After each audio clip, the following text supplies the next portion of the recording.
The date is Friday, July 1st, and you're listening to Entertain This, a thought-provoking podcast encapsulating all things entertainment. Some video games are more challenging than others, but with respawn points, any challenge can be overcome. But what happens when those spawn points are taken away? That's where we enter roguish territory, and that'll be what we talk about today. So enjoy!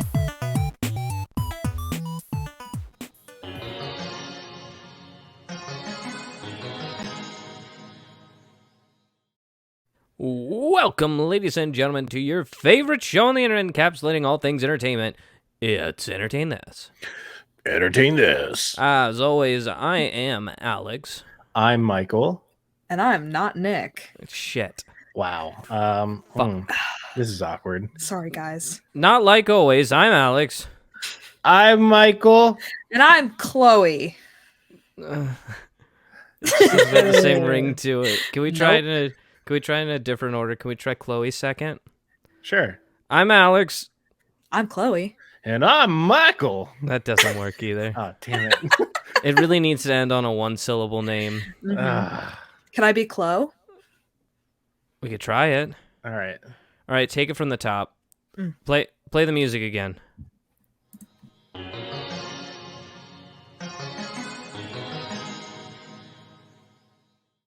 Welcome, ladies and gentlemen, to your favorite show on the internet encapsulating all things entertainment. You know it, you love it, it's Entertain This. Entertain This. As always, I'm Alex. I'm Michael. And I'm Chloe. Yeah, see, it works a lot better with a one syllable. It does. It's got to be a one syllable, so we'll keep that in mind. The question is, where's Nick? Where in the world is Nick Mustakangas? That's a very good question. You know him as that whispered tone who sometimes tells jokes that you can't hear. And you got to rewind the podcast, you got to listen to it a couple times because he always tells them right under somebody else saying something. You got to figure out what he said. It's like a little mystery packed into every episode. Well, those dulcet tones are not gracing this episode, nor the next, maybe not even the next one. You see, here at Entertain This, we believe in a thing called a leave of absence. A lot of jobs won't give you a leave of absence, but we at Entertain This consider ourselves to be among the few who do. So, Thank God for unions, am I right? there's no union. And I swear to God, if you say the word union again, you're out of here. You hear me? Anyway, just kidding. That's what I was not ready. I was not ready for this to be the dark corporate tone that Entertain This was going to take. That's what got Reply All canceled, was not believing in unions. So just know that we don't have a union, but it's strictly because there's only 3 of us. So, but if there were more, we'd have a ding dong yang ying union. You hear me? Anyway, Nick, he's taking a leave of absence. A sabbatical, if you will. A bit of a sabbatical, much like Michael did in the early days of Entertain This. And it's natural, and all that it means is whenever Nick comes back, it's my turn to take a couple months off, which I cannot wait for, and I also don't really want. So... Well, the thing that helps is if it plays along where you'll hit burnout at the same time in our lives as we did, you still got like another 2 years. Oh, good. Yeah. So in 2 years, I can cash in. Yep. Great. Can't wait. It's like an early retirement that only lasts a couple months. Long story short, Nick will be back. We don't know when. We don't know where. But he is coming. And when he comes back, it will be as off the wall as it's always been. We miss you, Nick, and we hope you come back soon, but we get there's a lot going on. So, and in the meantime, you've got your resident fact checker. We got but Chloe. All the time.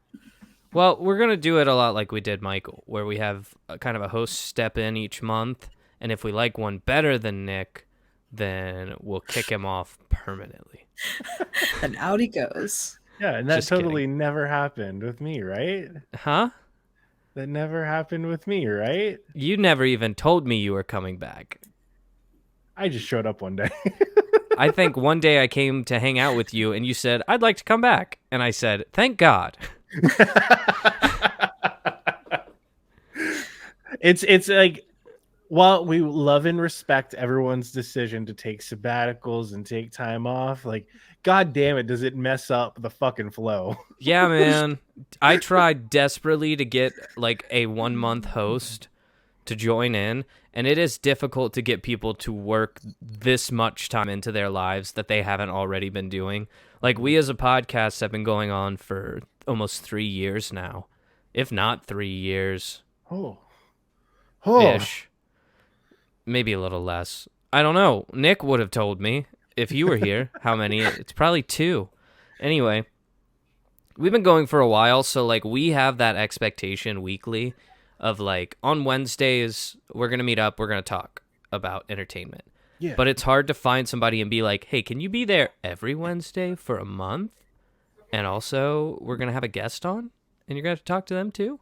Yeah. That's a hard thing to sell. It's a very hard sell. For the first month, we're going to take it easy, and we're just going to have Chloe step in as our resident fact checker, fresh off her off Broadway debut in the Cincinnati Fringe Festival. She's closed her show and is now back after her sabbatical that lasted a couple of weeks. So, yeah. Shout out to the Fringe Festival.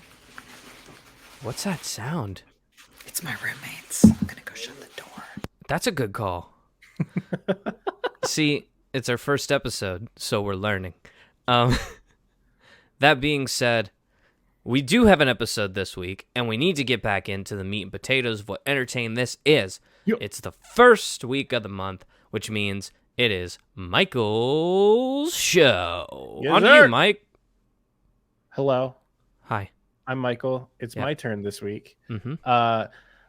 This week, we are going to be talking about some cool stuff in the entertainment industry. You walk us right into it. Supernatural intro. Come on, bud. So, what's one thing in the entertainment industry that I know I know you like, everybody likes it, and we've talked about many times on the show, video games. Basically, I don't know your track record, but I'm pretty sure your last 3 or 4 episodes have been video game based. I don't need you to call me out like that. Whoa! I don't need that in my life. Come on. I'm not saying it's a bad thing. It just happens to be the most media that he consumes. Yeah, I don't really... That makes total sense. Well, and it's the only media that I consume that you guys don't like actively make fun of me for. We don't make fun of you. They just make a term for what you do, which is called being a weeaboo. Like, if there wasn't a term for it, we'd have no ground to stand on. But it's culturally not accepted, and you do it anyway. Just fine. kidding. Hey, listen. If you like anime, if you like Japanese culture, God bless you. Keep it up. Thank you. Anyways, we're talking about video games. We're talking specifically about a subgenre of video games that I find extremely interesting, and one that I guarantee just about any of you have played at least once in your life, whether knowingly or unknowingly. These types of video games are what's referred to as roguelikes. Now, that's a bit of a weird term. Like, what is a rogue? We know anybody who's like listened to our D&D episode from way back in the day, or has played like any fantasy game in the past like 30 years, they probably know what a rogue is. That's a sneaky boy. That's the guy who sulks off into the shadows and doesn't like to cooperate with the party. That's the rogue. Well, what do we mean by a roguelike? So, a roguelike video game is technically characterized as any video game that includes like levels, characters, items, enemies, anything like that is completely randomly generated. Now, it's a little bit more nuanced than that, to the point where people felt the need back in like early 2000s-ish to give a actual definition to what these games entail, to the point where it the definition has its own like word. It's called the Berlin interpretation. Basically, a bunch of nerds met up in Berlin to discuss what these games are actually called. Nerds. So, I wonder why the hotspot was Berlin. What a terrible vacation. Just the worst. Absolutely zero clue. I hope their wives were very upset and sitting at the bar the whole time complaining. Except for that one part where they were like, "That's where the wall fell." What year was this? The wall might have still been up. It was like early 2000s. I'm pretty sure the wall had fallen at that point. The wall was way down. Yeah, it was way down. So either it was a bunch of like really rich tech guys, or it was a bunch of like really sweaty nerds who never left their mom's basement. Somehow, all of them were able to fund a ticket to Germany. So what is the Berlin interpretation? What does that thing read as? Well, to be considered a roguelike game, a game must be an overhead. And these are going to be a lot of terms coming and flying at you fast that might not make some sense to anyone who's not like plugged into this stuff. Roguelike game must be an overhead turn-based dungeon crawler RPG with a random level generation in which the player progresses from one floor of a dungeon to the next while managing resources, health, and or stamina. Often with the game completed by reaching the final floor of the dungeon. Roguelikes that adhere to the Berlin interpretation must include grid-based level design with the layout and dungeon map auto-revealed as the player explores it. This is all taken straight from Wikipedia. Explores it with enemies that only move when the player moves to make it feel like more like a turn-based puzzle game rather than an overhead action RPG. They must also have a level of complexity from item to item, item to enemy to enemy interactions that provide multiple solutions to every single problem you might encounter in these games. But most importantly, you must have permadeath. Now, what does all that mean? Basically, games that are random, and when you die for real. Basically, your save file, gone, kaput. You got to start all over back from the very beginning. When you die in the game, you die in real life. It's the closest we can get to that. That's like what Minecraft hardcore mode used to be. That's exactly what it is. They took that out of the game. I loved it. Did they really? I mean, yeah, I'm not the most avid Minecraft player. But... yeah, there used to be a version of Minecraft where if you died, it deleted your world, and it's like big stakes. Yeah, well, that's like a really popular version of like video game difficulty. Is like it meant to make like the whole idea of playing the game feel much more impactful. Every decision actually has a lot more meaning, and that's kind of like the whole concept of what roguelikes are based off of. It's you go in, you go through these random puzzles, you try and solve them as best you can, and you come out the other end either a absolutely pathetic loser or a winner who then has to do it all over again. And that's it. And the thing that I have really learned over the last like 5 or 6 years for myself, these are all my favorite types of video games. It just happens to be in this follow suit with everything I've talked about here on this podcast for the last few years. My favorite games are all the really difficult ones, the ones that make death out to be this really big thing that you have to overcome. We always can point back to like Dark Souls, Bloodborne, Elden Ring, all that stuff. And here we are. I love death. It's great. It's really like cultivates this whole ideology that death is not a punishment. It's just a stepping stone for you to continue to learn and grow. And it's not really shown better than consistently across an entire genre like roguelikes. Roguelikes do the best job at interpreting that concept. So for the longest time, like these sorts of games, they really became much more popular over time. And when things become more popular, evolution happens. Wow. It's incredible. So eventually, as more and more people were making these games, bringing new ideas to the table, the definition of what a roguelike is kind of got stretched a little bit. Eventually, we started having games that follow every single one of these principles that then establish some forms of like checkpoints where it's like you have like a home base where you can spend the resources that you collect during your playthroughs, having some form of like permanent progression. Yeah, it's just like instead of like losing all progress on death, you just lose like all your items or your experience points, but you still get to keep moving forward. So what does the term roguelike even come from, though? So this all started back in the 80s, as you might believe it. The original Rogue game was created by Michael Toy and Glenn Wickman on computer mainframes at UC Santa Cruz. That's University of California, Santa Cruz. The banana slugs. Yeah. Hey, you have a shirt for that. I do. It's in Pulp Fiction. Oh, hey. That's a great song. It's a great movie, too. Okay. Okay. So this game that they created, Rogue, it was heavily inspired by choose your own adventure games. So we all remember those sorts of books growing up in the scholastic libraries of old. Page 32 if you want to go through this door. Yeah. The trick was always keeping Well, that's your a hand. very good pickup line.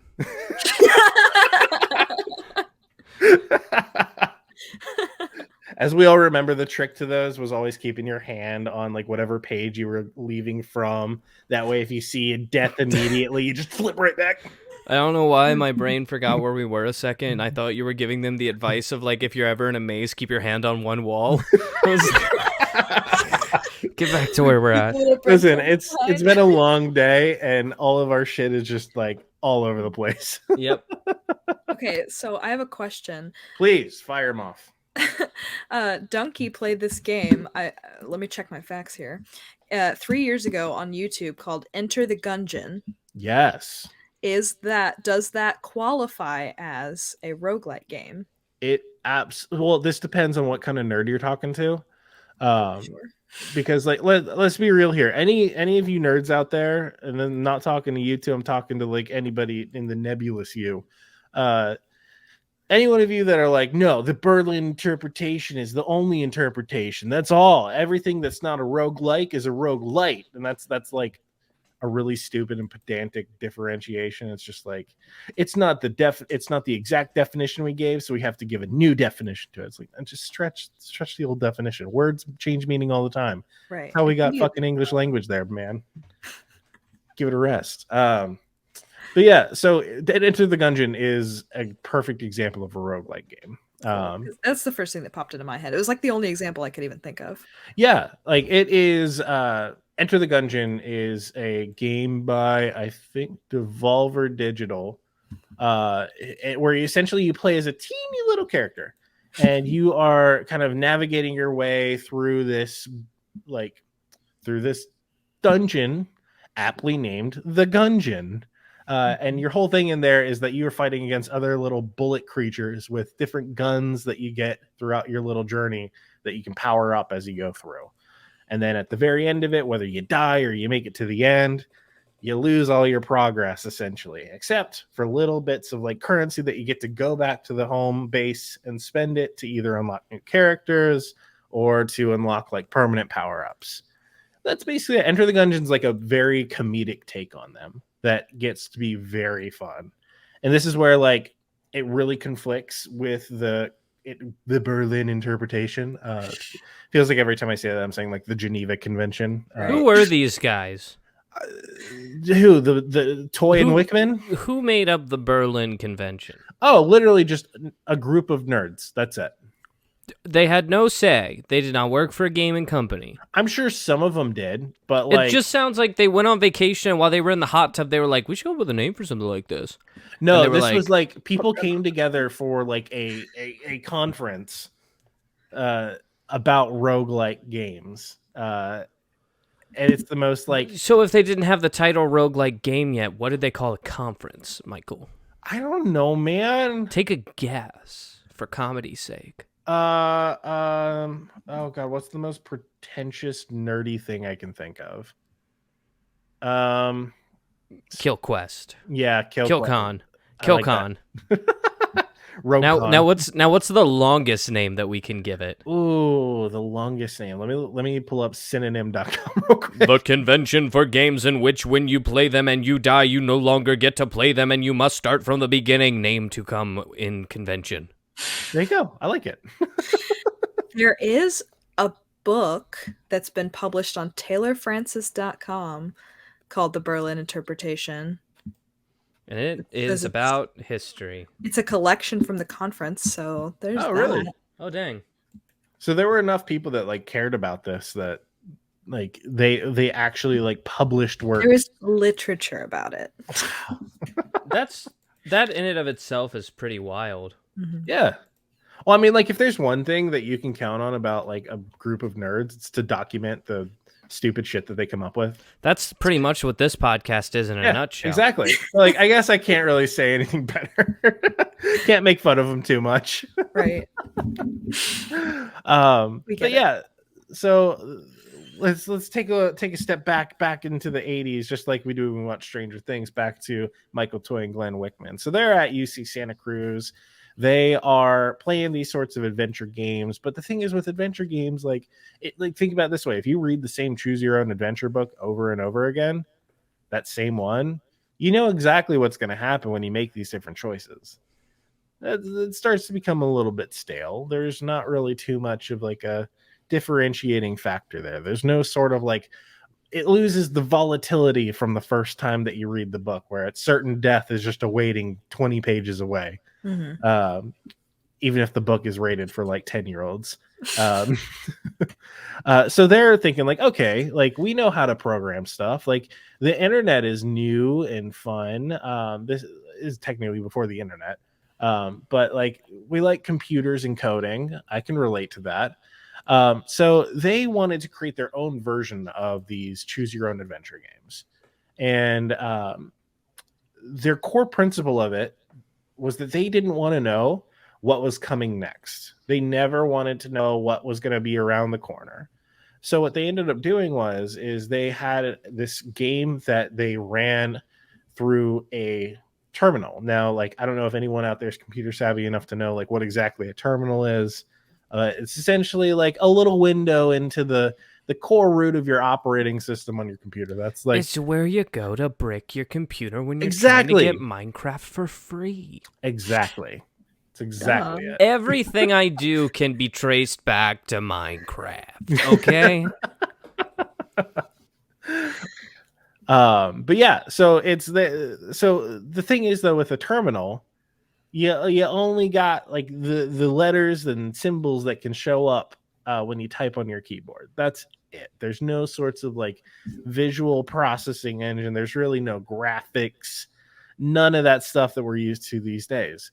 So they essentially made an entire choose your own adventure game that was randomly generated, that was shown and expressed through just what are called ASCII characters. This is going to be like a real technical part of this episode that I'm just going to indulge myself in, if you don't mind. There are other programmers out there. Yeah.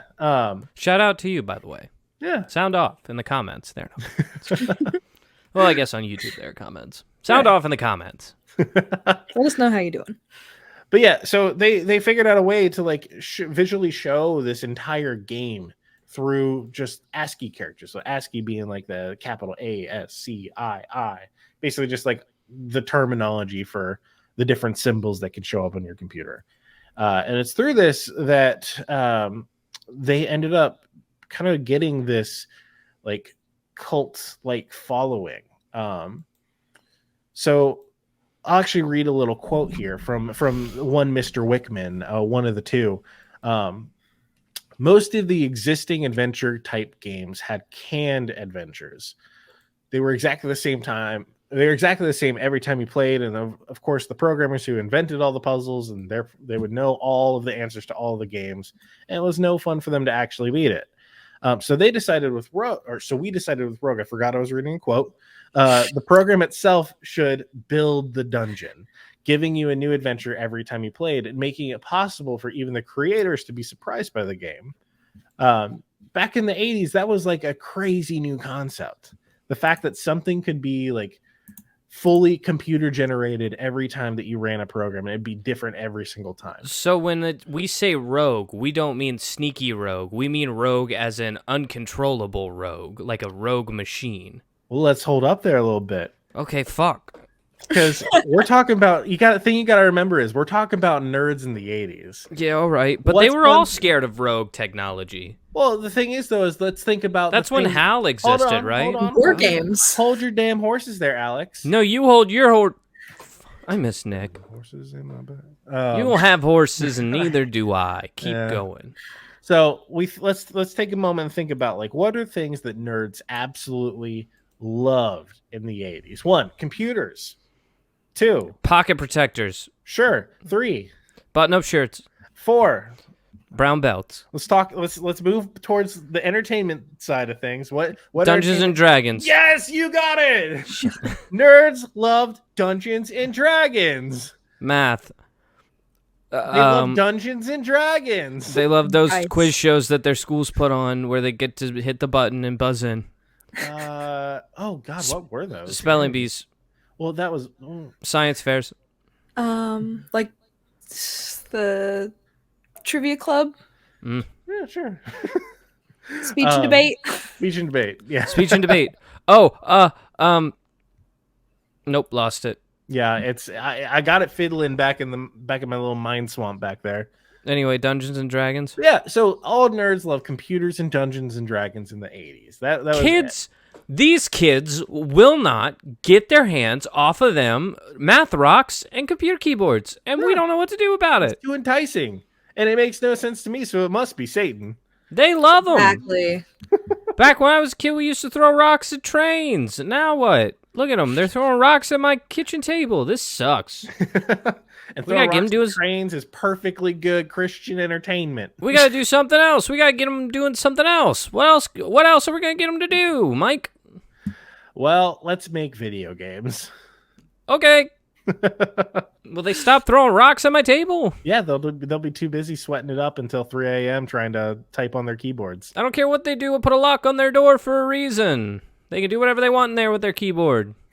Oh, no, they cannot. That's a bad idea. Not yet. Then the internet was invented. And then the precursor to the internet was invented, where it's called ARP. I don't know if this is like if you say the acronym, it's ARPANET, Arpanet. Basically, it was the internet before the internet that was run by the Department of Defense. It was given to all of the colleges across the U.S. Hey, that was in Stranger Things too. I don't know. I haven't seen Stranger Things in a while. Oh, okay. Spoiler alert for season 4 of Stranger Things. Also, yeah. audio warning. Yeah. I don't give those. So we're back at the Arpanet. These guys, these two little guys, Toy and Wickman, decide, hey, we like this thing. We're in college. We have access to the Arpanet. Why don't we go ahead and just upload our little video game we made and see how people like it? Wait. Was this Zork? Excuse me? Is this Zork? I don't know what that is. What is that? An excellent question. It's a video game series, of course. Oh. An interactive fictional computer game. It was originally developed by 4 members of the MIT Dynamic Modeling Group. It was known as the first video game. It was a text adventure game. It disguised itself in its genre and was especially rich in both the quality and storytelling and the sophistication of the text parser, which was not limited to simple verb-noun commands, but recognized some prepositioned and conjunctions. You know this extremely well. Did you prepare this? Nope. Wow. You're so smart. It's very good. Here's how I know about Zork, is because there used to be an Easter egg in Call of Duty Black Ops where you could get up from the torture chair and go over to a computer and type in the command Zork, and you would get to play through the entire game of the first Zork. Huh. I had no idea. Wow. That's a great, fun little fact there. Anyway, back to you. Yeah, so these guys decide to put this up on the Arpanet, and it takes off. All of the other nerds who had access to this little thing for the internet, Which was all of them. yeah, they all basically found it, fell in love with it, and started playing the absolute crap out of it. And it just kind of like started to take off more and more, but it was still this very like niche programmer thing. Like only the people who are in like the upper, more like sophisticated levels of education had access to this thing. Right. So eventually these guys, I think specifically Glenn Wickman, I don't remember, got a job at Berkeley, where he worked with some other guys on the BSD Unix system. Unix is essentially just like a modular operating system. It's what like Mac is built on top of. And they ended up in a 1984 version of this operating system, just shipping Rogue natively. Like, just it came with these computers, it came with these operating systems. So, and this ended up being like a really popular operating system for people who were more like the really big. I'm just going to keep calling them nerds during this time. The people who were just really into tech. We want to be clear. When he says nerds, he does mean us. Yeah, clearly. That's us. That's who he's talking to. I'm a nerd every single day. That he gets paid. You and I both get paid to be nerds. It's great. Every day. It's absolutely fantastic. But yeah, so you've got this thing that like all of these technology aficionados are just falling in love with, and it's just such a unique concept for a game that a lot of people haven't really seen before. And from there, this kind of spawned a bunch of other games that followed suit with this.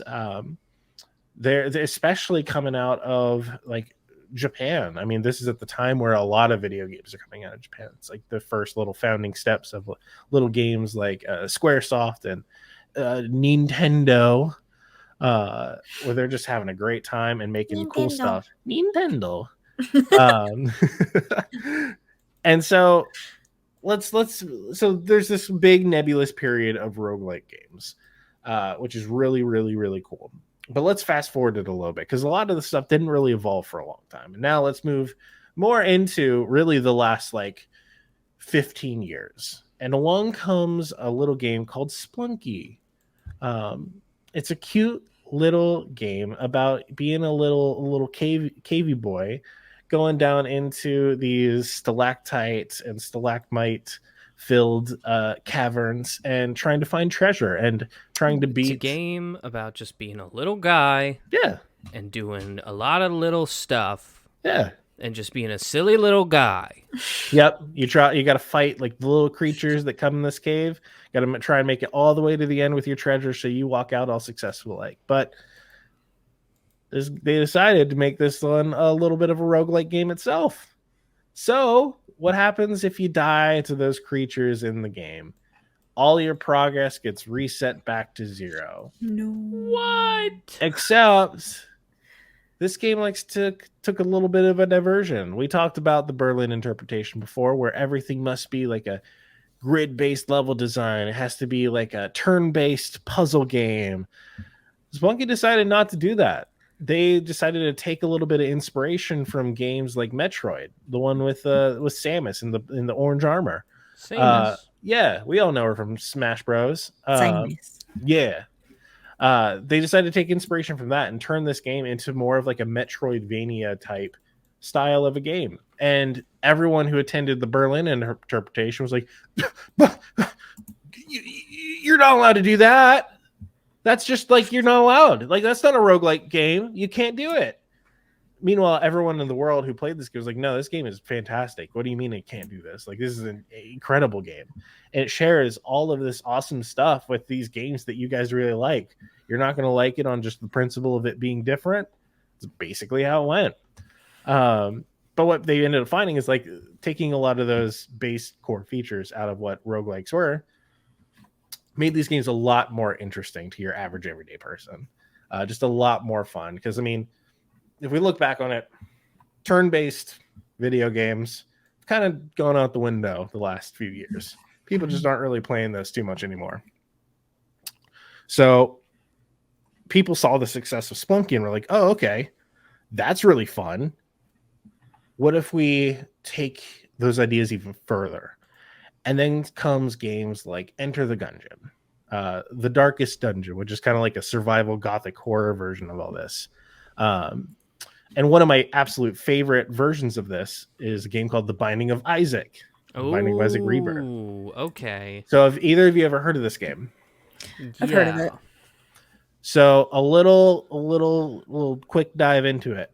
The Binding of Isaac was originally a Flash game that you could only play on your internet browser. Which, gosh, that makes it so much easier to play. It does. It's super accessible. I miss those days. Me too. But the big thing with this was that it was a twin stick shooter.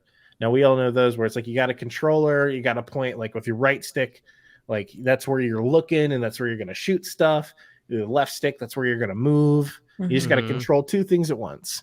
The big thing here with this game was heavily inspired by The Legend of Zelda. Yes, but also heavily inspired by the creator's semi-abusive Christian upbringing. Oh, yes. Which I think a lot of us can relate to. Essentially, it is the story of a boy named Isaac, whose mother hears from the voice of God one day that her son is a sinner and that she must punish him. And so Isaac's mom listens to this like, yes, God, I'll do whatever it is you ask. And so what she does is she strips Isaac naked, removes all of his stuff, and then throws him into the dank basement of their home. And it's through this that Isaac must traverse his basement. And in doing so, the levels of hell itself to overcome this oppression from his mother and God himself as well. So that's also like the biblical story of Isaac. It's not his mom, it's his dad, Abraham. Yeah. It's definitely an idea, interpretation of it, though. Yeah, the idea is that God says, hey, you love me, right? And Abraham's like, oh, for sure. And he's like, if you love me so much, why don't you kill your son for me? And Abraham's like, oh, for sure. And then goes to kill his son Isaac, literally ties him up and goes to sacrifice him to God. Mm-hmm. And then God stops him and was like, nah, just kidding.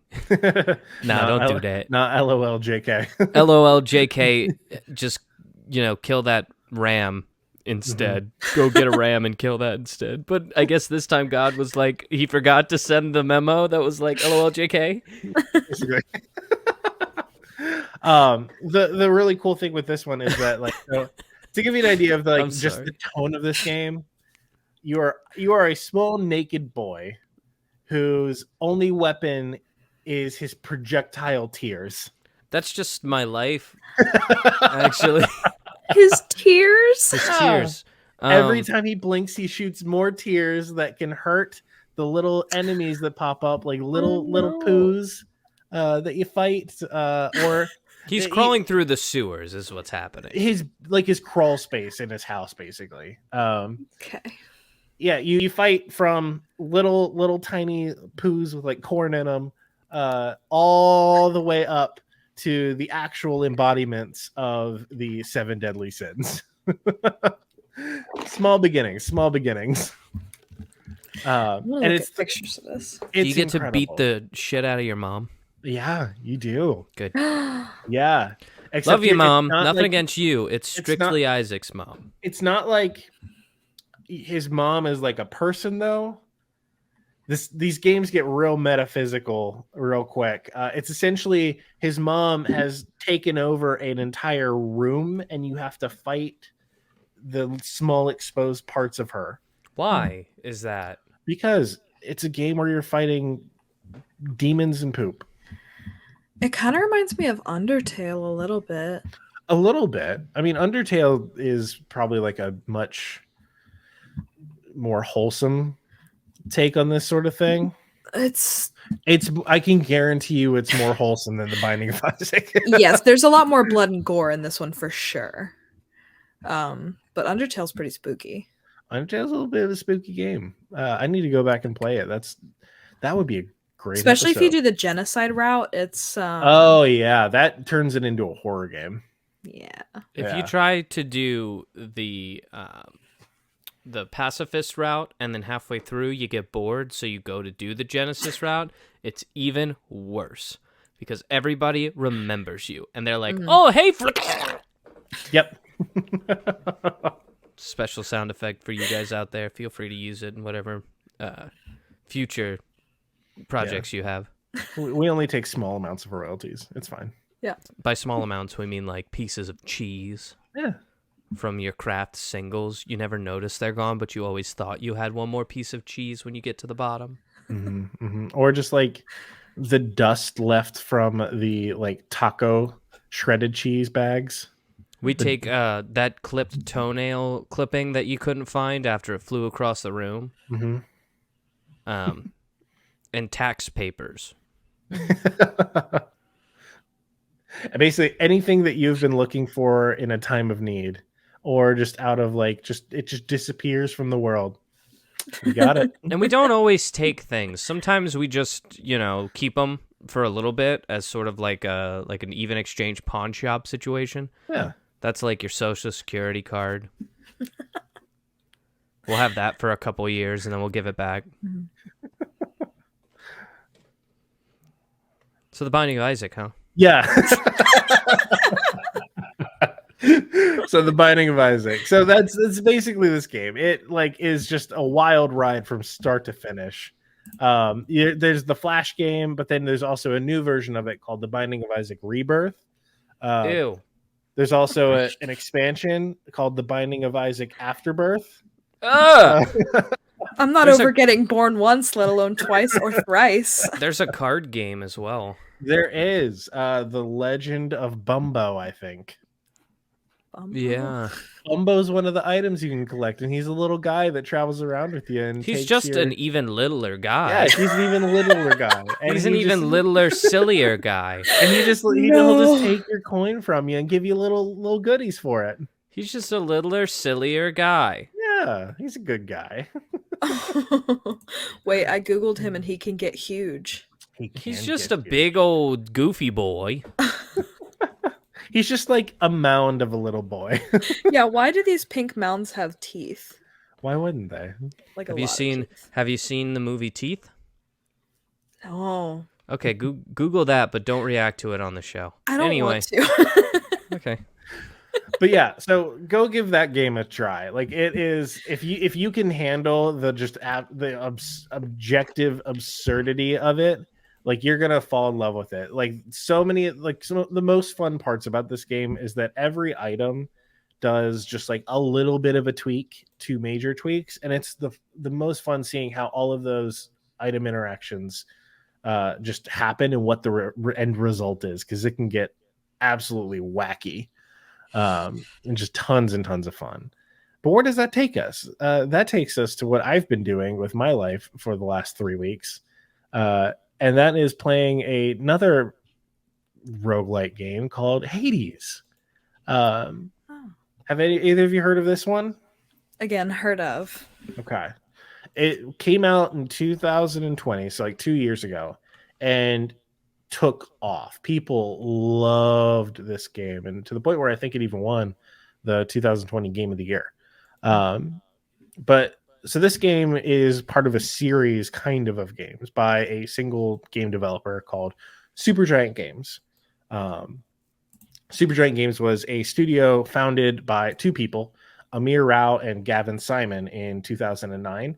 And the big appeal with these games, they all are these like isometric viewport, very bright, vibrant games, all focused around like these telling really good stories, along with having just incredible voice acting and incredible music to go along with it.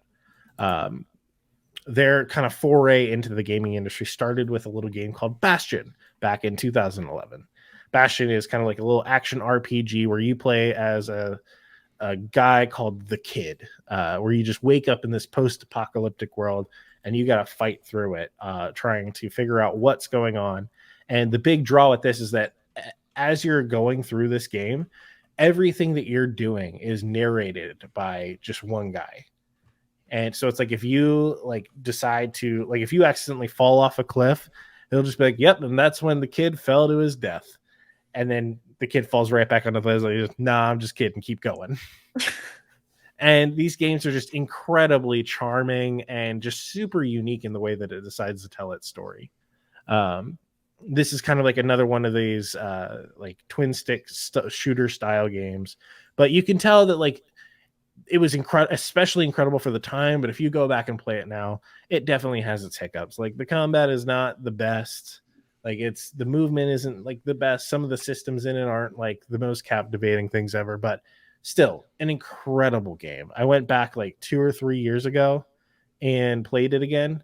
Absolutely loved it. Then let's take another few steps forward here. We got Transistor, another game that they made, came out in 2013, another action RPG. The big draw with this one, though, was that you had the normal, like, real-time combat. You're just kind of going through the level, fighting people. But then they also introduced frozen time combat. This is where we kind of go into, like, okay, this is playing a little bit of an homage to the roguelike games. You come into this level, and whenever you want, you can just freeze time and turn this game into a turn-based RPG. What? Yeah, it's really, really cool. It's like whenever you have a moment where it's like you're trying to put the pieces together of the puzzle of the little board, you can just freeze time and plan out every single little move that you make. The drawback is that once you stop doing that, you can't do anything with your character for a few seconds. You got to give it time to recharge. The big thing with this is that it has like a super techie theme. You play as a character named Red, who's a famous singer in this universe, who had people come after her to assassinate her, who fail, and they tried to assassinate her with this big, great, like, look, it looks like a stick of ram, but it's a great sword. They fail to kill her with it. That thing is called the Transistor. And it ends up essentially possessing the soul of a man. And the game is the man who is in the sword talking to Red throughout it to try and like extract and it interpolates all of the information of the world to you, the player. Super, super cool game. Fast forward another 4 years into the future, and out comes their third game, Pyre. This one gets weird. So where the last two were action RPGs, the last two were weird. This one's even weirder. Can we take a break before we get even weirder and just talk for a second? Sure. Because I sure would like to. Because I want to voice an unpopular opinion that I feel and I want to share. Because I may not be alone, but I might be. Because you brought it up. Turn-based combat. Yeah. I hate it. Me too. It's not for me. I hate turn-based combat, and I hate almost every game that involves turn-based combat. It's one of those things like, I get it. I see the appeal. It's just not for me. That's because I am a fan of strategy, okay? I get it. Mm-hmm. I get people who are fans of strategy. I think you can work strategy into games without making it combat-oriented. What about Pokemon? It's fine, but I find myself just spamming my most powerful move in Pokemon over and over again. What about Dungeons and Dragons? That's turn-based combat. The turn-based combat in Dungeons and Dragons is my least favorite part of Dungeons and Dragons. Wow, that's a hot take. Including when exposing himself live. When I'm DMing, it is different, I guess, because it's the reason that Dungeons and Dragons is turn-based combat is because the combat is a part of the story, and the only way to highlight each individual character in a combat is by making it turn-based. Also, there's no way you could run combat in Dungeons and Dragons unless it was turn-based. Yeah. But that being said, the fact that 6 seconds is one turn and was one round, rather, in combat, that means that you can be spending 6 hours playing this game, and you will have amounted to about 10 minutes in game. Like, that's nuts. Yeah. It's one of those things, like, there is such a huge disconnect where it's like you are the player, and like what's happening in the game just does not, like, it doesn't match up. No, and I always feel when you're playing cooperatively, that's why like turn-based combat, especially in like a multiplayer setting, doesn't make sense to me. It's like, I just watched them do that. I should be able to complement that with another action. But it's like, no, because technically you're doing this at the same time. And it's like, we are, but are we? Well, you know? I mean, turn-based combat to me is just chess. Like that is chess.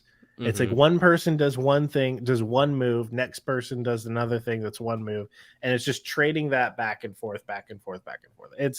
That's all it is from top to bottom. And I fucking hate chess. Meanwhile, there are other forms of combat in video games where it's like strictly based on how fast you can move and how quickly you can execute moves.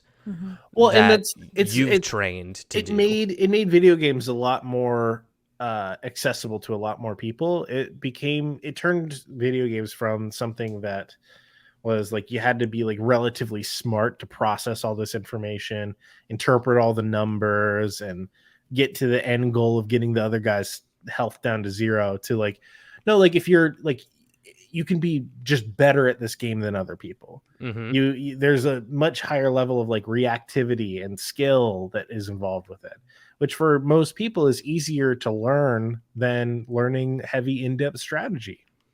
Even Stardew Valley does that.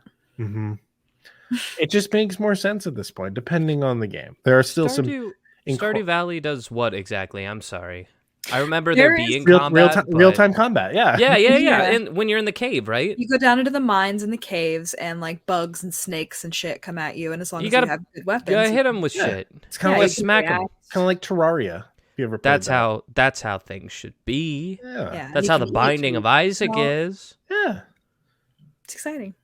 Anyway, turn-based combat is bad, and I just wanted to talk about it for a second. Never mind. Yeah, bye. there's still some great games that have turn-based combat, like Undertale. But for the most part, it don't hit the same. There's also you react in Undertale because you have to dodge the other person. That's Undertale makes combat feel more like a mini game than a turn-based combat. It takes turn-based combat and makes it more engaging. Is my take. Yeah. It's a better version of turn-based combat. But yeah, so where were we? We're back to Pyre. The weird one of the bunch. Yeah, let's talk about the grand finale, the weirdo. Well, this isn't quite the grand finale, but it's definitely. Does it get weirder? No, this is definitely the weirdest. Okay. So cool. The last two games, while they were like kind of weird little games, they were incredible stories. Both action RPGs. That was like isomorphic action RPGs. That was Supergiant's bread and butter. Pyre still kept the super vibrant colors and the isomorphic viewpoint. Didn't want to make another action RPG game, though. They figured out, like, okay, what are we really, really good at? We're really good at telling a story. So they decided to make a game that is a combination between a visual novel as well as NBA 2K21 or something. Shut up. You lost me. Shut up. That sucks. They basically made a game that is a combination of, like I said, a visual novel and a basketball sports game. I hate that. You say that now, but it's actually fucking incredible. Oh, yeah. Essentially, the whole premise of this game is that you are traveling with this team of people who are trying to... The Harlem Globetrotters. Essentially. Trying to earn their way back into like civilization, and in doing that they have to compete against other people trying to do the same thing. Yes. The actual gameplay, I think they're called the Generals. It's something like that. Play them every Tuesday across the US. It is that is it, right? I don't know. I haven't ever gone to one, but that sounds familiar. I know I've seen the Globetrotters on Scooby-Doo. Don't know if I've ever seen the Generals on Scooby-Doo. Look that up. But the whole premise of this game is that you have a team of 3 individuals who fit like different profiles. You got like big girl who has giant horns, who is the slow but really, really strong one. It's the Washington Generals. You got it. And then you got like a regular ass dude who's kind of like the medium in between of the two. And then you got like a little smaller hyena dog looking guy who's extremely quick, can get from one end of the field to the other. And the whole premise of this is that you are just one person controlling all of these different characters. What that means is like you're only limited to being able to move a single person at once. These other characters, they just sit still while you are trying to do something with one of the other guys. What that ends up doing is just creating this dynamic where it treats this real-time sports game more like a game of chess, more like a puzzle, in a way that isn't awful. And it becomes this thing where you have to try and take out and banish other players' characters from the field and try and take this ball and score it into the other team's goal. Such a super unique concept for a sports game, essentially. The biggest thing, though, is that every single game that you play throughout the story has a very giant, meaningful impact on the storyline of the game. And every time you go through, depending on if you win or lose different games, the outcome of the story is going to be completely different. And it kind of takes a little bit of ideas from roguelikes in that, where like everything happens kind of at random, and depending on what happens during your run, like things will change throughout the course. But then that brings us to today. What have I been doing for the last 3 weeks? I've been playing this game called Hades. Hades is the closest damn interpretation to a roguelike that Supergiant Games has ever made. The whole idea of it is that you play as Zagreus, the son of Hades, the prince of Hades. It is the prince of the underworld, essentially. And you are trying to escape the underworld. You have to fight through all the different levels, like Tartarus, Asphodel, Elysium, even the gates right before the entrance to the underworld. And you are going through this, and you are presenting it to the outside world because there's been a seal over the underworld where none of the gods of Olympus even knew who Zagreus was for the longest time. But as soon as he starts trying to escape, they find out, and they think like, oh, he's trying to leave to come join us on Olympus. Yeah, like your dad sucks. Like he's awful. Come hang out and party with us. So we got Dionysus and Aphrodite are having a great time up here. So what they do is they try and give him their boons, like different little powers that you can get throughout the game that drastically change the way that you even play the game. And it's through this that you discover these sorts of like non-linear story points. Like everything that happens in this game happens at random, but the genius of it is that you're interacting with all these different gods like Zeus, Poseidon, Aphrodite, Dionysus. You're interacting with Athena, with Ares, with all these different Greek gods who all get to chime in on the story that you are encountering throughout this playthrough. And through this, the game is very hard, though. Like you have to actually get good and get better at this game as you're playing it. But every time something happens, you get taken right back to the great hall of the underworld, where you've got Hades just sitting at his little secretary desk processing all the papers of all those damned little souls down in the underworld. And it's through this that you learn the story of what is actually going on, and you learn that Zagreus isn't trying to go join the people up on Mount Olympus. He's wanting to go find his mother, who he finds out left the underworld before he even got a chance to know her. And the way that Zagreus even ends up learning that he has a mother is one of the funniest goddamn things I've ever encountered in a video game. And that's something that I don't want to spoil for anyone who wants to play this game and give it a shot. Go do it. You learn it in the first like 10 minutes. Just go do it. It's a great time. But the big joy of this game is that you as Zagreus, you get to, it takes everything that we know at this point about roguelike games and just adds tons and tons of little flavor on top of it. So we gave this like super strict interpretation of like the Berlin interpretation that was for like the really sweaty guys who are just like, nah, you got to follow this exact rule. Otherwise I'm not going to play your game. Good. We can go back to Michael Toy and Glenn Wickman, the original creators of Rogue, And what they said is that they would have added a lot more features to the game if they even had the time or the ability to. You got to think, going back all that time, they were limited to just being able to output the characters that we have available to us on our keyboards, and that was it. And so Hades takes all those same concepts and just continues to evolve and evolve and evolve them to the point where you can choose different weapons for each run. You can choose different boons from these gods. You can choose trinkets that enhance your playthrough. You can level up at the Mirror of Night every single playthrough through currencies that you get to keep on earning. You get to build camaraderie with these different gods that you encounter throughout the storyline. They'll give you little comments. Like you got Poseidon basically saying like, hey, your dad sucks. I'll be your dad.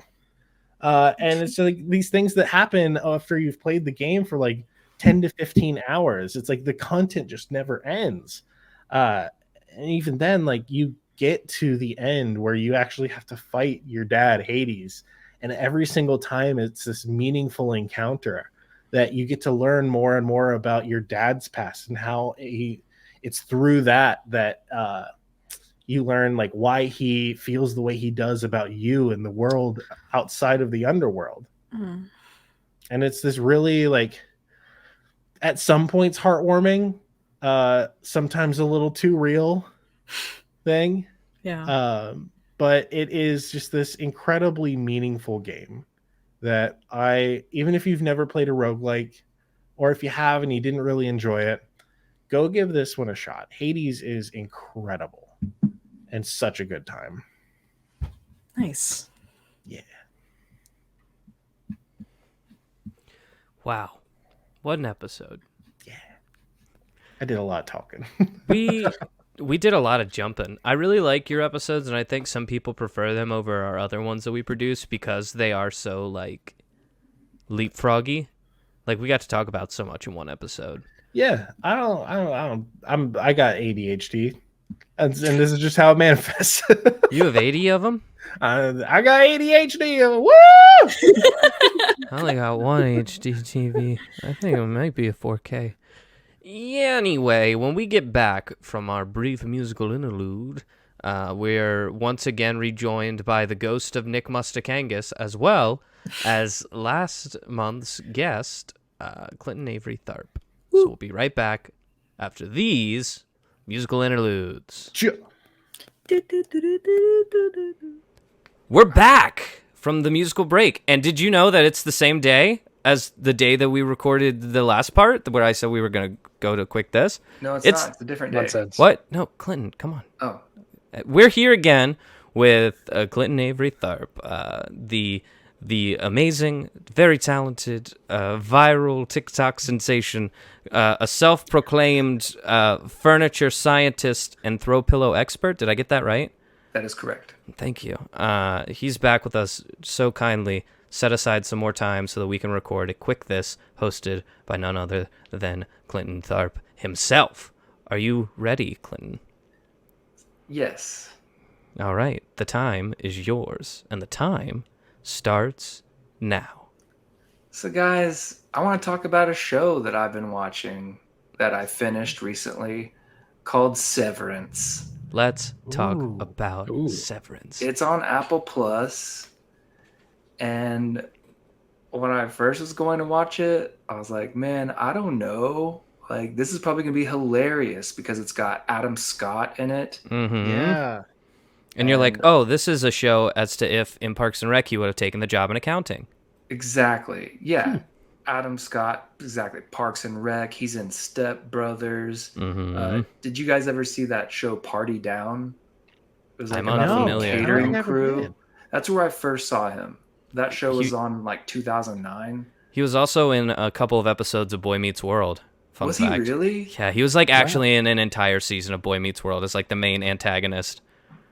Wow. Blew my mind. Anyway. What? So, yeah, Adam Scott's in it. Guess who directed Severance? Ben Stiller. And He's an incredible director. he directs some know. crazy. He directed the he cast it. I guess he didn't cast himself, but he self-directed in the remake of Secret Life of Walter Mitty. That was like absolutely incredible. That's right. Yeah, Yeah. I didn't realize he directed that. I think he did, but we have a fact checker who will check that for us. Yeah, no, that sounds right. So, but what's crazy is Severance is not super funny.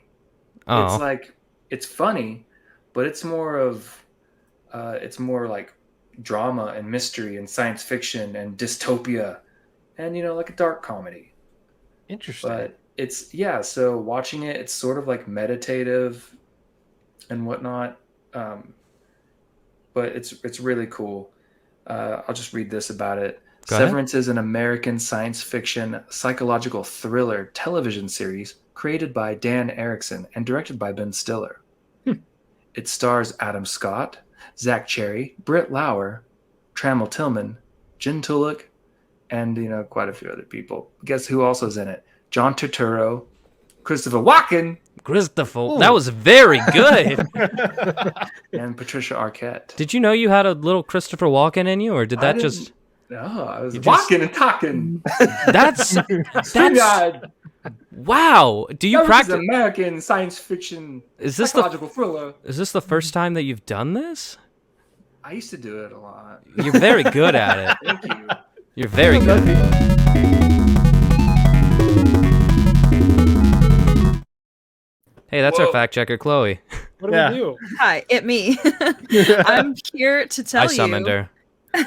Not only was Secret Life of Walter Mitty directed and starring Ben Stiller, but our Nice, got it friend right. Adam Scott was also in that movie, which He I was. didn't remember. He was So the maybe that's- shitty boss. He was the maybe- guy that did the Yeah. takeover.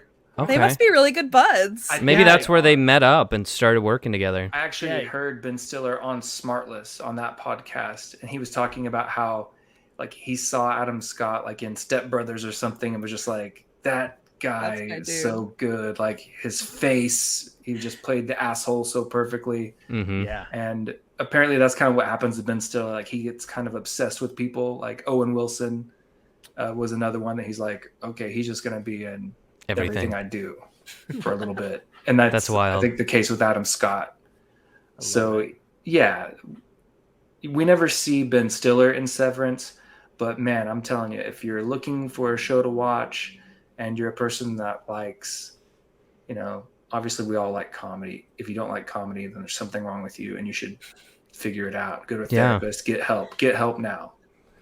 Get But if you also like psychological thrillers and sort of mystery and science fiction, Severance is right up in that. And I had a good time watching it. I watched it alone. My wife goes to bed at night, so yeah. I will say, What kind of this- people go to bed at night? I That's don't wild. know. She's Get help. Get get help now, honey. So you should watch Severance. Did I mention John Turturro and Christopher Walken? Christopher Walken. Chris Walken. Mm-hmm. Because we're friendly with him. Yeah. That's incredible. But John Turturro and Christopher Walken, I was like, what? They're both in this? I'll pretty much watch anything with Christopher Walken at this point. He Same was in. here. Ever since he doled out the line, "I want to destroy Country Bear Hall," I was like, I'm in. Whatever he's got going, I want to be there. That's incredible. Yeah, Science I'll give you fiction. a little bit of the plot. Yeah, so Yeah, it's like, science fiction. That's kind of wild. So But the sorry, Severance- thanks, What's going on Chloe. here? Chloe's still Chloe, summoned. We have to bye. thank her for her to. Dude, Yeah. Get that. Yeah. she smells good. Yeah, it's like what she smells like knowledge or like a higher understanding. Yeah. Mhm. Like what I imagine the angels in the Bible were described as smelling like if they ever did that. Yeah.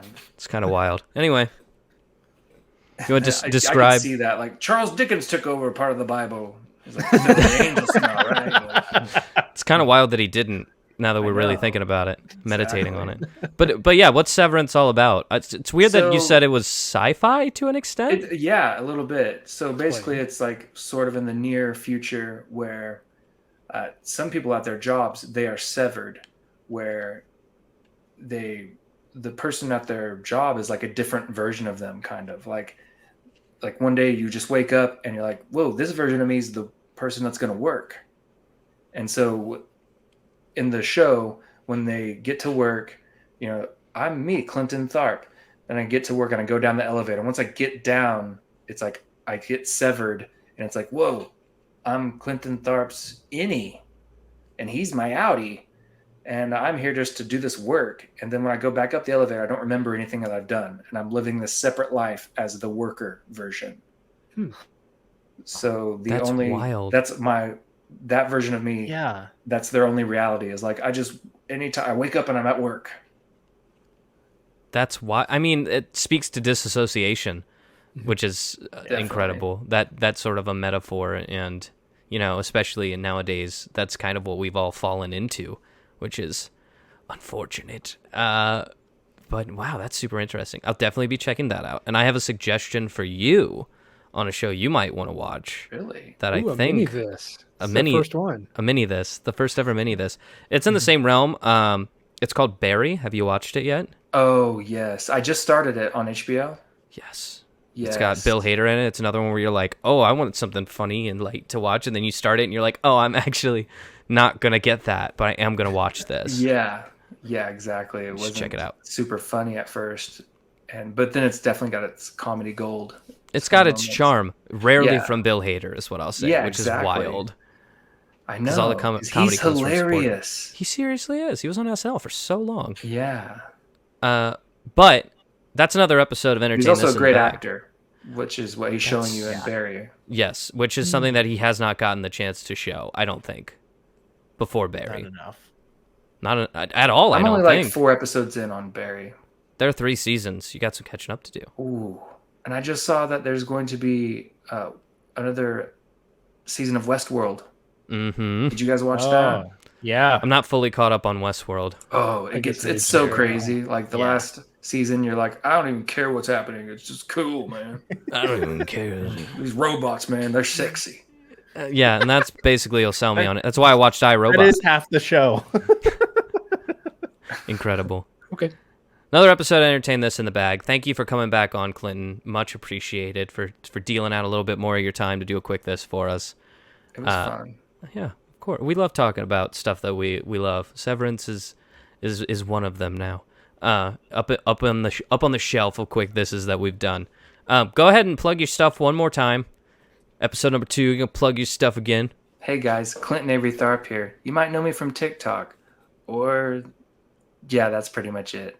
I'm also on Instagram with you do the @ symbol and then Clinton Avery Tharp, just one word, and that's how you find me on stuff. Or you can fax money to 580-4292 and I'll get it hopefully. So how do fax machines work?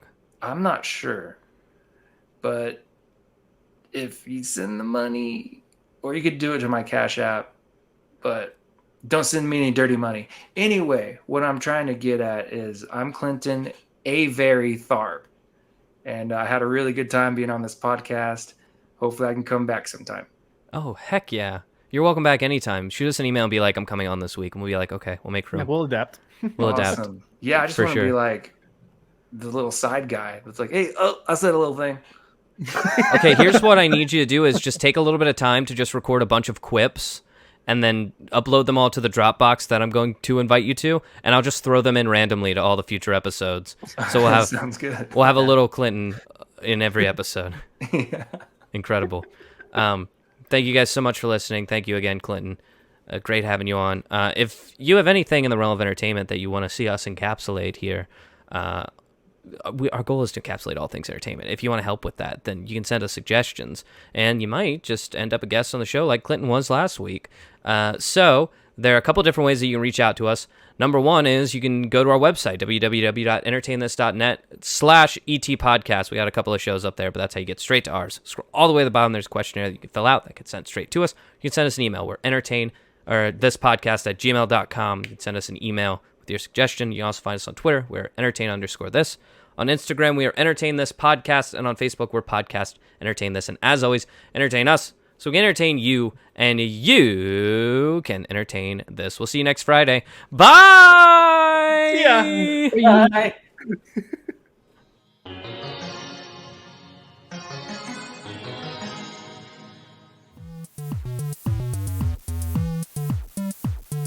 This episode of Entertain This was written by Michael Savoya with additional commentary by Alex Steele and Chloe Price. Our theme music is Rush Bowl by Aaron Spencer with interstitial music by DJW. Tune in every Friday for new episodes, and thanks for listening.